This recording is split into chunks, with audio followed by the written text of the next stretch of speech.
This is the ESIP Wildfire Cluster, and it is June 11th, 2026. And today we have Kevin Soland presenting on an advanced approach to monitoring forest health implementation projects.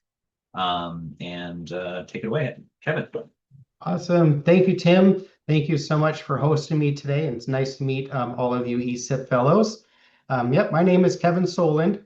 And so I think before I begin, I just wanted to say that this project really evolved out of trying to answer a very practical question, which was, after we treat a forest, how do we know that the individual trees are responding to the treatment? And so apparently my answer to that was to spend over $100,000 on equipment, collect an astronomical amount of data, filled up a couple of external hard drives, and conducted some really cool analysis from that. So today I'm going to talk about the evolution of that work and how that became the Physio-Spatial Monitoring Program, which I'm currently being enveloped into a CAL FIRE Tribal Wildfire Resiliency Grant this week.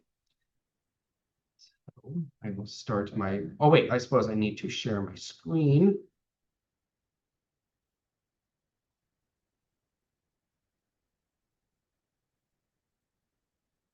Let's see here. Let me try that one more time. Sorry, I'm not the most versed on that.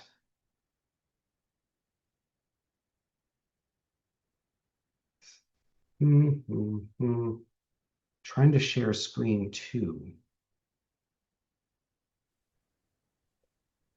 There we go. Slideshow from beginning. Okay. Yep, you should see the title slide now. Okay, awesome. Yep. Awesome. Okay. So this talk is about building earlier feedback into forest treatment monitoring. Many treatment outcomes, especially radial growth, can take years before they become clear, but trees may be responding much sooner through changes in water status, gas exchange, canopy condition, and vegetation index signals. The Physio-Spatial Monitoring Program, or PSMP, is my attempt to organize those early signals into repeatable tree-level monitoring records. The goal is not to replace traditional forestry measurements, but to add a spatial and temporal layer that helps landowners, agencies, funders, and researchers understand what is happening after treatment while adaptive management decisions are still possible. And because much of my tribal project data can't be shared publicly, I've spent the last 4 years mapping Camp Winnetka, a roughly 700-acre oak woodland owned and managed by the Girl Scouts of San Diego County, free of charge, just so I would have a public-facing data set to work with and share. Several thousand kids from across Southern California visit this camp every year, and their oak trees were hit especially hard by the gold-spotted oak borer, or GSOB, about a decade ago. But parts of the forest are beginning to recover, thankfully. And most of the examples I'll show today come from this site because, again, the data are more public-facing and can be used to demonstrate the workflow more openly. My long-term goal is to help develop Camp Winnetka into a research and demonstration site where repeated drone imagery can be paired with tree physiology measurements to biologically validate the vegetation index patterns we capture from above. That's my neighbor's dog, Haley. I want to introduce the platform behind much of this work.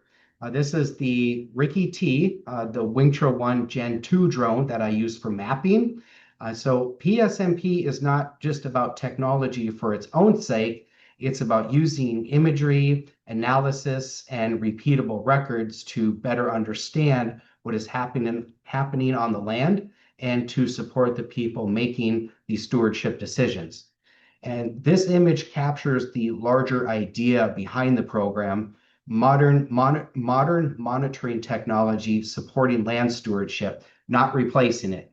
And here, Ricky T is sitting beside cultural fire, one of the oldest known land stewardship practices to humans. The contrast is important because PSMP is meant to strengthen stewardship decisions, not separate monitoring from the people and practices already working on the land. And again, most of my professional work is with tribal nations here in San Diego, and much of that work is confidential. But that reality shaped PSMP from the beginning. For many projects, the workflow has to remain local and offline from acquisition through processing and analysis. Data governance and data sovereignty, they're not just side issues for me, they're part of the framework. I did not develop my program in a clean research setting that needs to be understood. I developed it in the background of applied forestry work, where I'm also dealing with project administration, contractor oversight, agency coordination, grant writing, grant reporting, and the politics that come with real land stewardship projects. The drone work grew out of repeatedly seeing the same problem. We needed a standardized methodology to document baseline conditions, treatment implementation, and early response. So this slide is not just a list of software and equipment. It represents the full workflow needed to move from field acquisition to defensible analysis while still respecting the governance requirements of the people and lands involved. The central monitoring gap is timing. Treatments may affect water status, gas exchange, canopy reflectance, and crown condition well before a change appears in radial growth. If we wait only for growth-based indicators, we may be looking several years after the most useful adaptive management window passes. And PSMP is designed to fill that gap by tracking repeated tree level canopy signals during the early response period immediately after treatment. And ESIP's theme of bridging the data gap fits directly with forest stewardship. The issue isn't simply collecting more data, it's building monitoring records that are usable, repeatable, understandable, and structured well enough to support both human interpretation and future machine-driven analysis. For forest treatment monitoring, that means connecting imagery, field observations, treatment history, and site context into records that can be revisited through time. And PSMP is designed right around that gap. So this isn't a criticism of traditional forestry data. These tables you see are indeed valuable, and this kind of information is necessary for technical review, but the challenge is translation. Partners, funders, legislators, and landowners often need to understand whether a treatment was implemented, what changed, and whether the outcome matched the objective. If the information stays buried in dense tables or technical reports, it becomes harder to support decisions and adaptive management. So even good data can then fail to support good decisions. So PSMP is designed to help translate forest monitoring into visual, spatial, and repeatable records without replacing traditional forestry measurements. And this graph comes from my published research. It's showing how much new wood these trees were adding over time. And arrow 1 marks a thinning treatment in 1978. And after thinning, we might expect the residual trees to respond quickly because they have more resources and less competition, but that's not always the case because growth responses don't appear right away. You'll see a clear departure from the control doesn't show up until several years later, closer to arrow 2. And that lag matters because treatment timing may affect how trees respond. In one project, we observed that California black oak appeared to respond more favorably when treatments occurred in the fall rather than the spring. And my working hypothesis is that after winter and shortly after leaf out, carbohydrate reserves may be low. And if we thin and massacate, the remaining trees are suddenly placed in a hotter, windier, and more exposed environment at a physiologically sensitive time. In contrast, fall treatment may allow trees to enter the next growing season with reduced competition and a better chance to express improved vigor. And that's what PSMP is designed to track, is not just whether a treatment happened, but when it happened, how the trees responded afterward, and whether short-term canopy and physiology signals can help guide adaptive management. So to better understand what's going on during that lag time, my program can be used to quantify short-term changes before a clear radial growth response is detectable. And the framework sits at the intersection of the three pieces shown here, tree spacing, tree physiology, and repeated monitoring. Tree spacing tells us whether treatment changed the forest structure as intended, and monitoring lets us track those changes through time.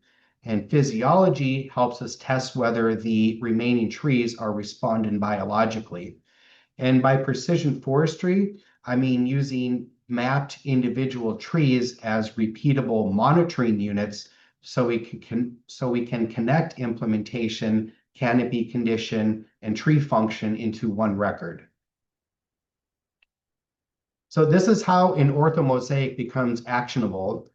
We're no longer looking at a single green mass of canopy. We're breaking it into individual trees and forest features. Each polygon becomes a discrete monitoring unit that can be tracked and analyzed over time. So instead of only saying the canopy changed, we can ask which trees changed, where are they, what species are they, and how are they responding? So instead of saying this area is 15% drier, we can begin identifying individual trees that show measurable change. So for an example, tree number 8,491 may show a water index shift that's approaching a predefined alert threshold. And that doesn't diagnose the cause by itself, but it tells us which trees deserve closer field observation.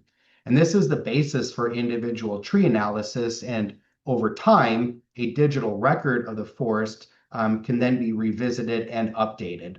So this was all done manually, but future workflows can be strengthened through automated tree ID tools. So this is a before and after example of treatment verification. The yellow points represent mapped vegetation, and the orange polygons represent retained wildlife habitat patches. On the left, we see the pre-treatment condition, and on the right, we see post-treatment condition after implementation. And the important point is that we are not relying only on a written prescription, contractor invoice, or some rough GPS track. We can visually and spatially document what changed. And that lets us confirm the treatment footprint, evaluate the matrix outside the retained patches, and show that wildlife habitat was intentionally preserved. And this is where the visual record becomes quantitative. These results were submitted to a project funder or project funders as part of an implementation report. And the goal was not just to say that treatment occurred, but to evaluate whether the treatment moved the stand toward the prescription. In the matrix, the share of vegetation meeting the 25-foot spacing target nearly doubled.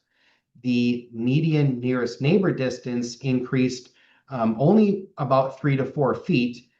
It sounds modest, but it was enough to nearly double the share of vegetation meeting the 25-foot spacing target. And those two numbers tell different but complementary parts of the story. More vegetation crossed the management threshold, and the overall spatial pattern opened up. In the retained habitat patches, spacing stayed essentially unchanged, which is what we wanted. the treatment opened up the matrix while preserving clustered habitat structure.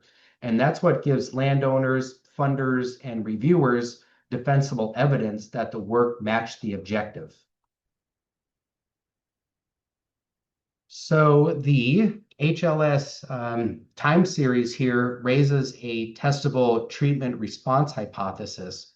Post-treatment greenness increased while the water index signal shifted, suggesting that thinning and mastication may have increased canopy activity while altering water dynamics. And this doesn't prove treatment response by itself. Its value is that it provides broader satellite scale context that can be compared with drone scale treatment detail and future field physiology validation. And this is a treatment monitoring example from Camp Winnetka. Treatments were applied in early 2023, actually on the day I was out there flying.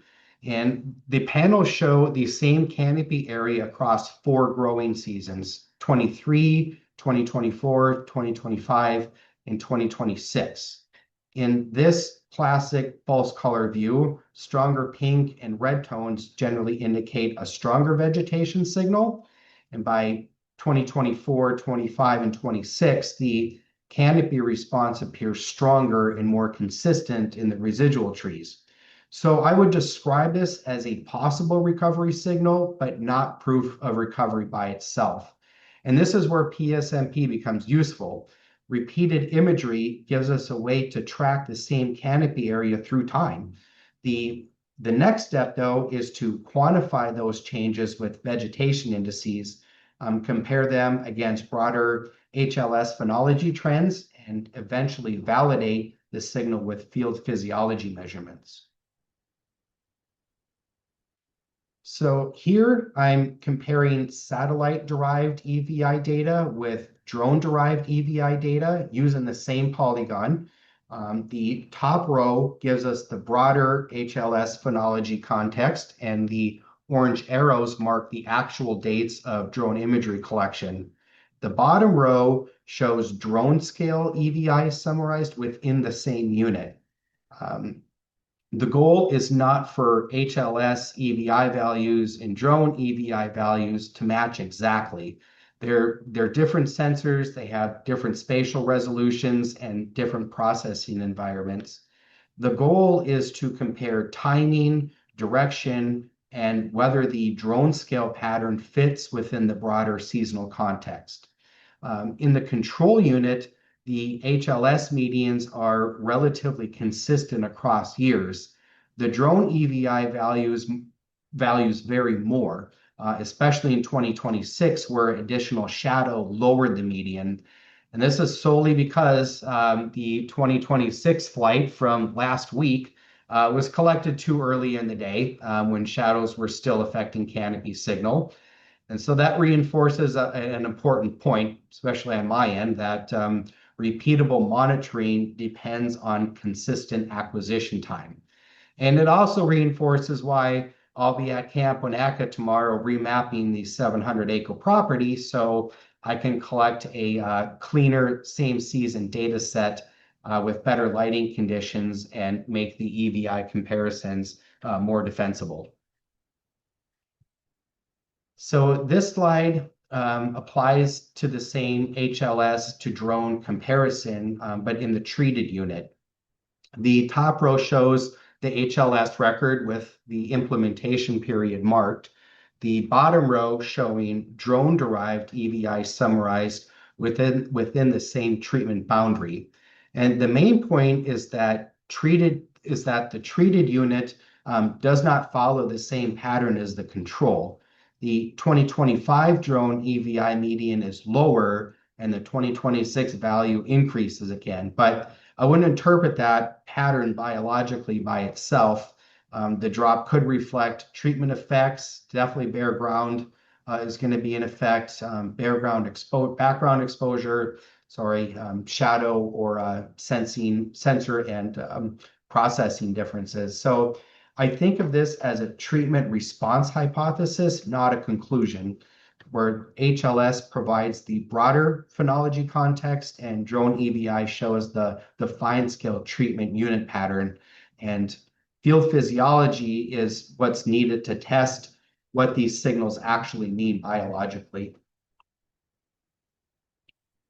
So this slide shows the next level down from the treatment unit comparison. Instead of summarizing EVI across the full polygon, we can extract EVI values to individual tree crowns. The images on the left are of the same group of mapped crowns in 2025 and 2026. Each crown becomes a repeatable monitoring unit. The table on the right shows actual tree level EVI values for those 2 years. And this lets us move from saying the unit changed to asking which individual trees changed, how much they changed, and whether the change is consistent across years. And this is where PSMP becomes useful as a tree level monitoring framework. The EVI value alone doesn't diagnose health, but it helps flag individual trees or groups of trees that deserve closer review. And over time, these records can be linked with treatment history, species, crown condition, HLS phenology context, and eventually field physiology measurements. So real quick here, not every stakeholder needs to open ArcGIS or understand raster math. A hosted point cloud viewer gives landowners, funders, and project partners a way to interact with the landscape from a computer, a tablet, or even their phone. For confidential tribal projects, this kind of cloud-based access would only happen with explicit approval. For public-facing data sets like Camp Winnetka, it becomes part of the translation layer, making technical outputs usable by the people making decisions. So this slide brings us back to the PSMP workflow. Up to this point, we've focused mainly on phases 1 and 2, establishing an aerial baseline and converting canopy imagery into individual tree records. That includes repeat RGB and multispectral imagery, treatment verification, vegetation index summaries, and individual tree crown extraction. And these steps create the monitoring units that everything else depends on. So now the workflow shifts from mapping to biological interpretation. Phases 1 and 2, again, gave us the repeatable imagery and mapped crowns. Phase 3 is field calibration. So now pairing aerial signals with direct physiology measurements from the trees themselves. And this is the step that lets us move from the canopy signal change toward understanding what that change may mean biologically. So the drone is flying roughly 300 feet, 350 feet above the canopies, so it's not directly measuring tree physiology. It's measuring reflected light. Vegetation indices are useful because they can show canopy patterns through time, but they're still just proxies. To make those signals defensible, we need same window field measurements such as water potential, stomatal conductance, and chlorophyll fluorescence. Water potential helps us understand tree stress before it's visible from above. The drone can show us patterns in canopy reflectance, but instruments like stem psychrometers and pressure chambers help us connect those patterns to what is happening inside the tree. I use stem psychrometers and pressure chamber measurements in my published research, so this part of my program builds directly on that foundation. The goal is to pair aerial signals with field physiology so we can interpret canopy change more defensively. While water potential tells us about stress, photosynthesis tells us whether the tree is assimilating carbon. Lycor loaned me one of their LI 600s to test in the field, and one of those days, CAL FIRE's Tribal Wildfire Resiliency Program managers were present for one of those demonstrations. It was not the best day to fly, but I was still able to demonstrate how the instrument works and how leaf level measurements can support the aerial side of PSMP. And the photo on the right shows a canyon live oak being measured with the instrument. This is the lift platform I plan to use for upper canopy access. The reason this matters is very simple, is because the drone is measuring upper canopy from above, so the validation measurements should also come from the upper canopy surface. With this type of platform, we can collect stomatal conductance, chlorophyll fluorescence, and leaf water potential from the sunlit upper canopy and compare those measurements with same window multispectral imagery. Although my program begins with individual trees, the goal is not to monitor trees in isolation. Treatments create conditions across the forest, and those conditions affect understory vegetation, habitat structure, and wildlife use. So as tree water status, photosynthesis, and growth change, forest structure and understory conditions can also change. That affects light, moisture, temperature, and growing space near the ground. Understory surveys help us understand whether the conditions created by treatment are supporting a more diverse plant community. And that matters because monitoring only the trees can miss the broader forest response. The understory helps tell us what kind of microsite environment we're creating, and that connects directly to the Emily Brody paper, suggesting that canopy alone is not enough if the resulting microclimate conditions and advanced regeneration don't support the desired long-term forest trajectory. The final layer of the program is wildlife. If treatments change tree condition, canopy structure, light, moisture, and understory vegetation, then habitat structure can change as well. Cameras and field surveys help us understand species presence and diversity over time. This gives us a more complete picture of whether forest treatments are supporting ecological function, not just changing canopy structure. And this is the biological response pathway behind PSMP. Water potential influences stomatal behavior and gas exchange. And gas exchange supports photosynthesis and carbon assimilation. And that carbon can then be allocated to growth, canopy development, roots, sugar reserves, or other sinks before it becomes visible as BAI. And as tree growth and canopy structure change, understory light, moisture, and growing space change as well. Those understory conditions influence habitat quality and wildlife use. The point, though, is that these layers are not separate monitoring categories. They're all connected biological responses to the treatment. So after laying out the biological response pathway, this slide is showing two practical gaps my program is trying to address: how we interpret treatment response ecologically and how we scale tree level monitoring across larger landscapes. The first gap is ecological context. Emily Brody's work is important here because it shows that opening the canopy is not the same thing as restoring forest conditions. Treatment response depends on microsite conditions, advanced regen, and whether key ecological processes such as fire are restored.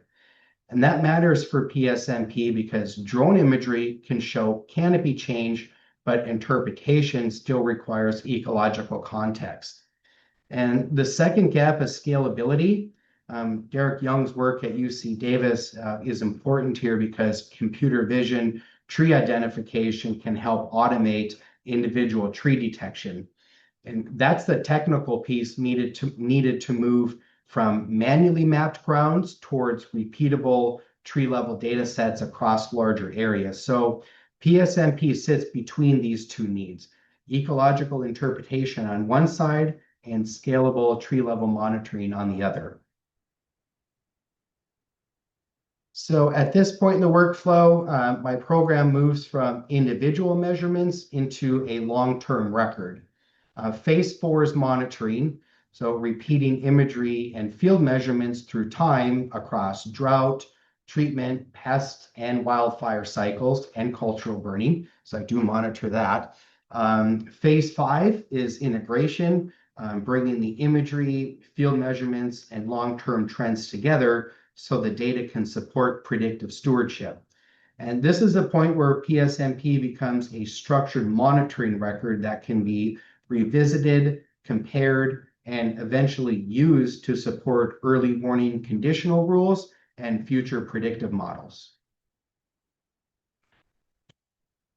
So this slide shows the cadence I envision for long-term deployment. The annual drone imagery provides frequent, repeatable observations of canopy condition and tree spacing during annual peak biological windows.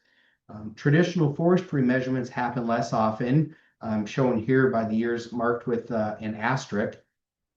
And that matters because, as we discussed earlier, it can take 5 to 10 years before a clear treatment response is detectable. PSMP combines both tempos, frequent aerial monitoring with periodic traditional field remeasurements. And that way, we're not waiting several years to ask whether something is happening.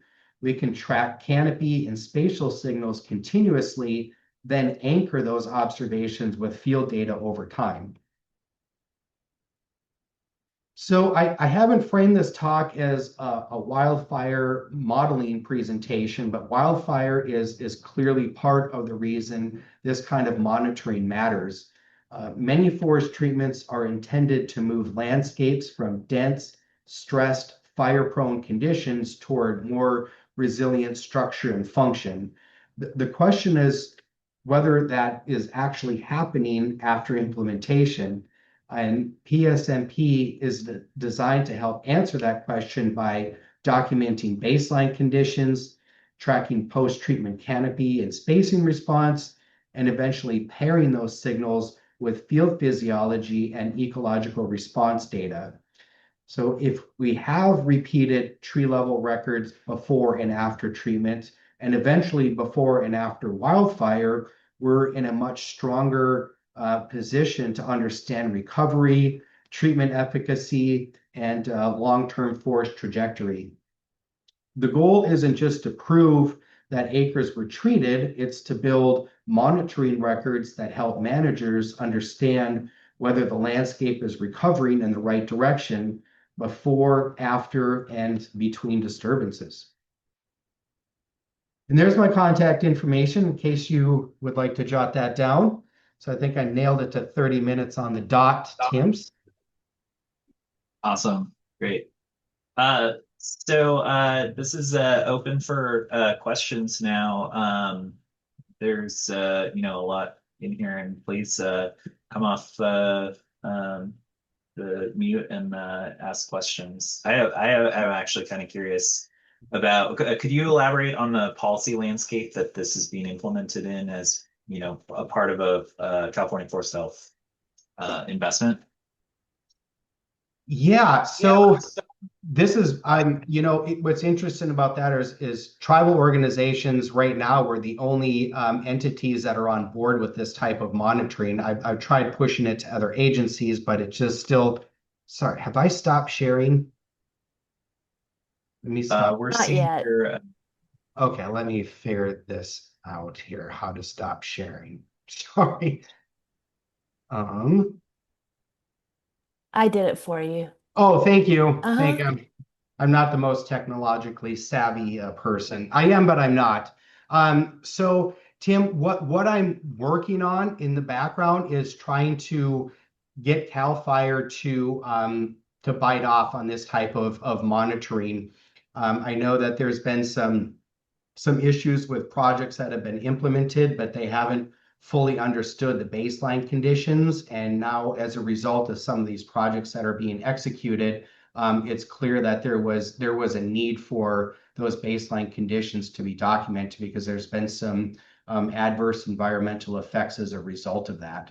And I think too, part of my big reasoning for this, it came from my days in college, from what I started to understand forestry data outputs to how does the broader public understand this. And it was one of the things I remember most about one of my professors is that he said the forest industry as a whole, it fails because they fail to communicate to the public what it is they're doing. So I would, aside from creating these repeatable monitoring records, I would like a way to get this information out into the public so it can be digested by a broader audience, which I think if we can get more people on board and understanding what work is going on in the forest, these forest health grants, TWR grants, so forth, we would get more support and more funding for our work. Can you describe the implementation treatment that this is monitoring a little more? Yeah, so we're doing the start of it. The forest has been non-treated for 40 years. So the implementation work is in a series of a sequence of treatments. The first one was mastication. Some of the brush is 15 to 20 feet high with like 4-inch DBH ceanothus. So just getting the forest open was step one. And step two was thinning from below. So removing the trees with the lowest vigor and retaining those with the greatest vigor to watch them change, not to watch them change, but to give them more resources and spacing so that they can better realize their full growth potential. And we've done herbicide as well. We did a really good job of tracking herbicide before and after treatment. And I can't show you that stuff, unfortunately, but yeah, herbicide didn't do any good at all. After about 18 months, it all came back with a vengeance. So we've done a little bit of monitoring with cultural burning. There's only been one major burn that I've monitored, but hopefully at the end of this year, we're going to be putting down a lot of fire on the ground and monitoring those changes. How big was the project as a whole? The project as a whole it's a 450-acre footprint, and about 110 acres have been mapped. Every bird nest, wood rat nest, snag, granary tree has been mapped, as well as the individual trees by species. And so there's somewhere around like 10,500 individual trees across about 100 acres, along with all the forest features as well.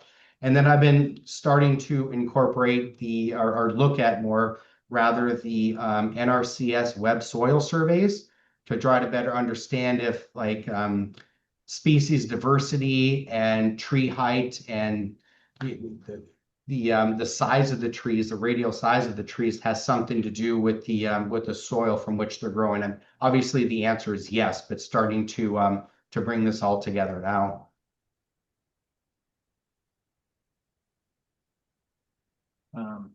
Does anyone else have any questions?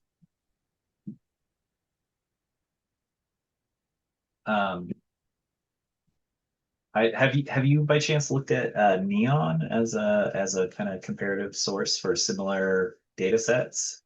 I haven't, and I know that's been brought up to me in the past, but I think moving forward, it's something I will be looking into more seriously. Again, kind of with the beginning of this presentation, all of this work that I've just presented to you has been presented in the background because my primary role is more administrative and sort of acting as a liaison. But fortunately, this week and next week, a lot of those duties are being turned over to some new people, which is going to really free up my time and attention so that I can focus more seriously on further developing this program. And then getting a bigger computer too as well. My hardware is rather limiting with what I can do, especially when you're trying to extract information from 10,000 polygons. So I think once I have my new computer and I have a majority of my responsibilities turned over to someone else, that I'll have a lot more time and attention to focus on that. Cool. Cool. Good. Good. I will get into that, Alicia, for sure. And what Tim did get me into the appears phenology data, which was a lot of fun working with that, and really kind of exciting to see similarities and how they can work together and complement each other. So I think that's something I'll be incorporating into my work moving forward. How has How has Oh, that's me. Sorry, that I'm getting feedback. Second. How has the reception from CAL FIRE been for using this in more projects besides the Wanaka project and the Pama projects? Very positive. Yeah, I got to like I said, this has been evolving over time. In fact, up until just a few months ago, I never really got to bill too much for the work that I was doing because I had this crazy idea in my head that by developing these repeatable records and looking at vegetation index changes across time, that it would be a new, and I wouldn't say radical, but a new, better approach to doing forest health monitoring. But the issue is that I needed to sort of develop a proof of concept before any tribe or CAL FIRE would allow things to move in a more professional direction. And I think things kind of took a turn over the winter when they kind of greenlit me to spend about 300 hours drawn up those 10,500 individual tree polygons because it involved a lot of GIS work, but then it also involved several trips up the mountain to validate my findings. But then, if you remember that photo when I was doing the instrument measuring the leaves with the Lycor instrument when CAL FIRE was up there, that was the day I got to present to them where I was at in my workflow, what I'd been doing for the tribe, and how I'd been tracking the individual tree responses. And that sort of, I would say, really kind of opened up their eyes, gave them insight into what it was I was doing and the direction I was going. And then fast forward to probably around early March, when I started developing a talk for Climate Science Alliance, kind of forced me to sit down and put my own workflow out in front of me. And that's how the program, I think, really took root. After that presentation, I was invited to present at the TWR conference for the Epi Nation of Santa Isabel, and that garnered a lot of support as well. And then about a month ago, we formally amended a CAL FIRE grant to include PSMP into it to, I think, further legitimize it. So that it's come a long ways. I had Emily Brody, who is CAL FIRE's top monitoring scientist, was in the audience that day. And that I ended up having a separate 1 hour conversation with her afterward. She was very excited about the work and the potential that it had. And then she introduced me to Derek Young, who was also at the presentation, unbeknownst to me. But up at UC Davis, he's in the process of finalizing his tree ID algorithm, where it should be open publicly because he just got a CAL FIRE forest health monitoring research grant to further his ideas. I think the one big difference between us, though, is that I'm doing everything offline and local, and they're doing everything open source and using softwares like Agisoft, which is radically different than Pix4D. So it was good to kind of compare and contrast each other's workflows, the limitations, restrictions, and advantages of each. So I think by being able to, now that CAL FIRE is more fully on board, we get to further develop the private side of the program as well as the open source side of it. And so with Camp Wanaka, like I said, they own about 700 acres, and with the forest health projects now having to meet a minimum 800-acre requirement, Camp Wanaka is in the process of roping in a couple of adjacent landowners to make the treatment over 800 acres. The idea is that we would apply for a forest health grant under the next solicitation.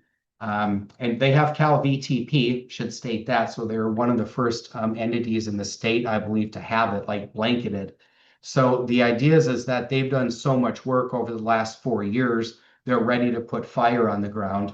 And Epi Nation of San Isabel is a neighbor of theirs, and both have agreed, like, yeah, we would love to work with each other.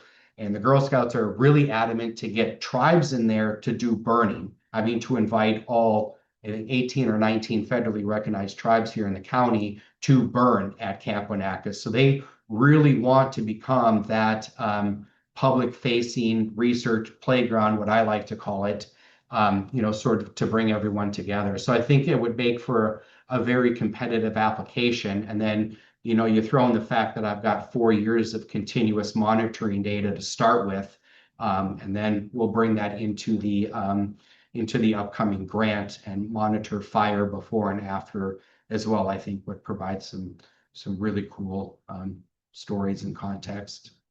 So it's an evolution. Awesome. Sorry for my internet dropping.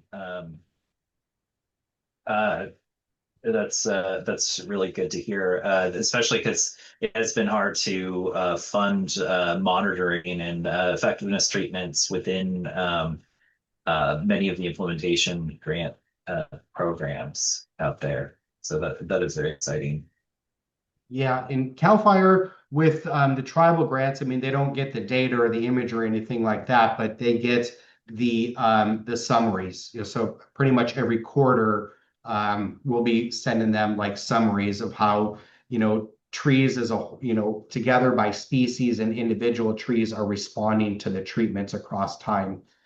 And I think like with anything, the tribe certainly took some time to warm up to even me buying a drone, much less mapping it. And now I'm mapping their lands like 7, 8 times a year. So that in itself has been an evolution as well. But yeah, really excited that CAL FIRE formally adopted it into their program, because I think they realize it's not just somebody flying a drone, to show, before and after changes, or actually, extracting useful information from the imagery into a context that everybody can understand. But yeah, like I said, this has been a lot of work, and yeah, over the last, I would say years when it really began. Started with that tree spacing report I did last year. It was just a small, like 40-acre footprint that we did for another funder, but CAL FIRE was really, really pleased with the results. So was a Forest Service and National Forest Foundation. So that really kind of was the impetus to start moving in a more serious direction with this. Do you have any thoughts on how to provide the data set to other researchers, or kind of have it, I guess, stored in a findable fashion for future researchers? Yeah, Camp Winnetka is on board for that for sure. I think that's I've been looking really closely at Derek's focal lab, because they have I don't know if it's publicly available, but yeah, I think to have a public facing data set from Camp Winnetka would be great. I think it's something that they're very much on board for, because the Girl Scouts are not well funded. And so, anything that they can do to get their name out there, to showcase that they're, doing a lot of great work out there. And like you saw from the imagery, there's a lot of positive responses coming from the forest as a result of that work being done. So, if we can get this work, out to a broader audience, hopefully that'll open the door for future funding, is our thought. But yeah, having something that the public can see, use, interact with, and kind of showcase them as being like leaders in precision tribal, not tribal forestry, but precision forestry, is something that I think both of us are after. But yeah, what that platform is, I'm not sure. But yeah, aside from that, is like I said, Derek, he showed me his algorithm the other day, and it's almost ready. Uses computer vision. You run your raw images through that algorithm, and it does the tree detection for you. But those are also developed for mixed conifer forests in the Sierras. Down here, it's primarily oak woodlands, which can be a little more challenging. But if I can find something that gets me most of the way there, then I can kind of take the helm and polish things off manually. But yeah, doing those individual tree crowns manually is painstaking. Excellent. Okay, well, we're near time. Is any final questions from the audience? Last chance. So the wildfire cluster did not submit a proposal for the Austin meeting. And I think we're going to cancel the July meeting because it's immediately before the next one. So I think that our next meeting is going to be the second week of August, and our next speaker is to be determined. If anyone has any proposals for upcoming speakers, we'd love to hear from you. And let's once again appreciate Kevin for presenting this work to us. It's a very valuable contribution. I know from working in the forest health, California's forest health sector as well. It's a notable achievement to get this level of surveillance going. Was that a hand raised, or is it a clap? Althea raised it quickly, but then quickly lowered it. I think she was trying to Okay. clap. I hit the wrong button. I'm sorry. No problem. No problem. Well, I will well, get comms out, Tim. But it canceled next month for the meeting. yeah. Yeah, and actually, I mentioned at the beginning, Phosphor G is a software conference that's happening in Sacramento in November. It's a free and open source software conference, but there's actually an emphasis on some of these topics there, and so we're actually looking for submissions that are in forestry, remote sensing, watershed issues. The grass core team just submitted a fantastic geomorphic change detection session looking at, actually it was looking at the Hurricane Helena. We're going to be doing a Hurricane Helena and a wildfire geomorphic change detection survey. So I just want to profile that conference, which will be very interesting to the ESIP community as well. And there's still 3 weeks of before the call for proposals close. And otherwise, we'll see you all in like 6 weeks or 7 weeks. Sounds good. Thanks, everybody. Thanks, Kevin.